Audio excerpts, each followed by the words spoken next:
Hello everybody, welcome to my channel. My name is Bruce and I wanted to share with you guys my top 5 Hoya plants of my Hoya collection.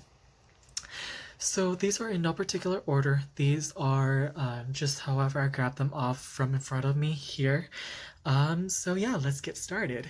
So first up is my Horus Serpents. These leaves are really tiny, and it's going to be a common theme in this video. A lot of these Hoyas are really small leaved. So these are pretty much the size of my fingernail. Well, fingernail excluding the white part of my nail. And it has some crinkles in the middle if you can't see that. I've had this for a few months.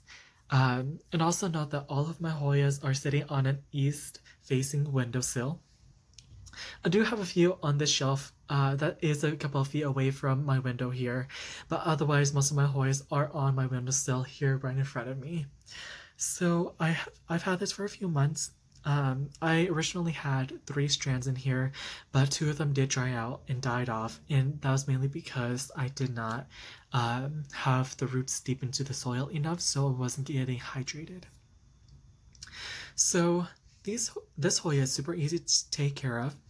You take the leaf, you give it like a little bit of a squeeze, and if it gives a little bit, then that's how you know that it's time to water. Let's see. Sometimes if you look at the back of the leaf, it'll start getting some small little wrinkles, and you could water, and you'll want to make sure that you watch over the Hoya for a couple of days. If by the next day it's still wrinkly, then go ahead and water it again, but I would kind of err on watering it too much and overwatering it, otherwise you can give it root rot. So next up is my variegated Hoya Sky Liana. So this has, if you can see some of the reddish hues or the pink hues, this is technically sun-stressed. This is like a fast but slow grower. There's times where like it'll go through a very fast period where it's like, I'll grow, and then it'll be like, okay, I'm done growing, I'm gonna slow down. But yeah, I don't know. I think that's really cute. I love it. Again, it's a very small leaved Hoya. It's about the same size as my first knuckle here, or here's this one. But yeah, it's pretty much the same size as my first knuckle. So small leaves, really pretty. I know that these could be a little bit finicky, but in my experience, they have not been that finicky. They've actually been one of my easiest Hoyas. All you do to take care of this is, again, leave it on your windowsill, leave it in a good source of light, make sure that it's not getting too much light, because I think that they can get sunburned. So all I do is I take one of the leaves, and on these ones I usually reach for one of the outer leaves, or unless it's new growth. If it's new growth, I usually don't check that one leaf because they're going to be soft regardless. But I do check one of the older leaves, so like one of the leaves down towards the bottom here, and I'll just give it like a small little squeeze. And if it's soft or if it's really mendable, then that's how I know that it's time to water. And note that the way that I water is I take all my plants to the sink and I let the water run all the way through, and then I let the water drain through on my it's not the countertop, but it's like the rim of the sink, and so I let it there sit there for a little bit until all the water drains out from the pot. So next up, so this one is not a small leaved Hoya. This is actually one of the a bigger leaved Hoya. This is my Hoya crostata albo marginata, or this is also called the Hoya Eclipse, or the Hoya crostata Eclipse. There we go. So when I bought this, I think just last week, I just got this in last week. These are all the leaves that came with it. I did win this in an auction. In my last video for my Facebook unboxing, I said that I was going to be done with auctions, but that's a lie. So here we have a pretty much white leaf here, followed by a couple of leaves with the variegation on the edge. I don't know, I thought that this was really pretty. I didn't really go for the white because I was a little bit afraid of the white turning brown and the brown causing the leaf to die off. So I think what really got me was the variegation and just like the texture of the leaves. It's not texture as in it's velvety or corrugated. It's more like it's really lumpy. Like, I'm not sure if you can see that on this back leaf, but it's a really lumpy leaf, and these are really firm leaves. So the way that I take care of this one, because it's really firm and because it's rounded, I kind of grab onto the middle and I kind of give it a light squeeze. Now, because I said that it's firm, I do have to be really, really careful because if I squeeze too hard, it will snap. And so I just kind of like feel in the middle. If it's soft, that's how I know that's time to water. I'll talk about that at the end. I was going to talk about something, but I'll be until the end. So up next is my Hoya Mariana. And so this one is the size of my fingernail, if I could get it. There we go. And the edges are so ruffly. So I know that people are getting confused between this and the Hoya Endauiensis. And I think it's mainly because of the ruffles on the edges.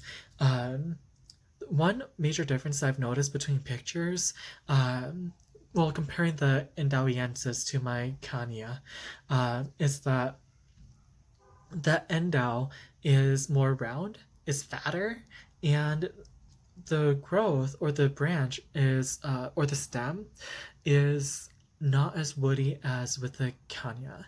So if you look closely, it's starting to become a lot more woodier than you would typically see on an Endauiensis. I've heard that the Endauiensis is a little bit more difficult to take care of. I've seen some people having to say that they've put it into their humidity tent. They've done some other special things with that, but I don't have one just yet, and so it's kind of on my wish list, kind of not. I'm kind of waiting until after I move to decide whether or not if I want to get that one because I do have this one. So the last Hoya on my top 5 Hoya list is this cutting. So this cutting is my Hoya Gloriana. And so I did not know that this Hoya existed. I actually got this with the Hoya and crostata.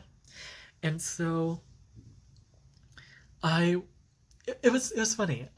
When I was opening up the package, I knew what I was getting. I knew that I was getting that one, but there was like this wrapped up tissue with this thank you sticker, and I was all like, oh, like maybe she was just being nice and she just wanted to have like a little package that was just saying thank you. And I held it up to the light and there was some leaves in there and I was like, what is this? So I ripped it open and I saw this and I thought that it was the cutest thing ever. This does remind me of rosemary, and I thought that was super cute. And so every single time that I see this, it makes me a little bit happy every single time. But yeah, I just got this in again last week. I'm waiting to see if I could get some Hoyas. This is in water. I have been changing out the water every morning so that way it does get that fresh water. I don't want this to rot. I think I saw a root forming earlier. Now it's not going to be able to show up on the screen because it's kind of it's really in there, and it's kind of covered with a whole bunch of bubbles. So I think the next time that I'll show that one is either in my Hoya collection video, or I may just hold off on that completely. We'll see. Well, I'll definitely show it off in the Hoya collection, but I just won't show the roots. I'm gonna hold off on that one, on that video, because what's today? Today's Tuesday. later this week. There we go. I have some new Hoyas coming in, and some of them are some wishlist Hoyas. And so I'm gonna hold off on my Hoya collection until after I get those Hoyas in. So earlier I stated that I was going to wait and pause and talk about something else at the end. So I wanted to talk about soil. All of my Hoyas are all in different types of soil, as in crostata. It's in some really chunky orchid mix, leca mixture. It got some chunky rocks, got some chunky perlite. Everything in her is just chunky. And then we have in my Hoya Horus Sky Liana variegata. It's like a mix between soil, cocoa coir, some perlite, and so like it's a different mix. And so um, these two are in the same mix because they were from the same seller. And then this one was from a different mix. So this one is planted in a mix that's the same for my aroids, or at least some of them. Again, my aroids are in another kind of mix too. I do not make my own mix. I buy them from various other people. I just don't have the space to actually make my own potting soil. But on top of that, I'm not really repotting every year. I don't see the point in repotting every year.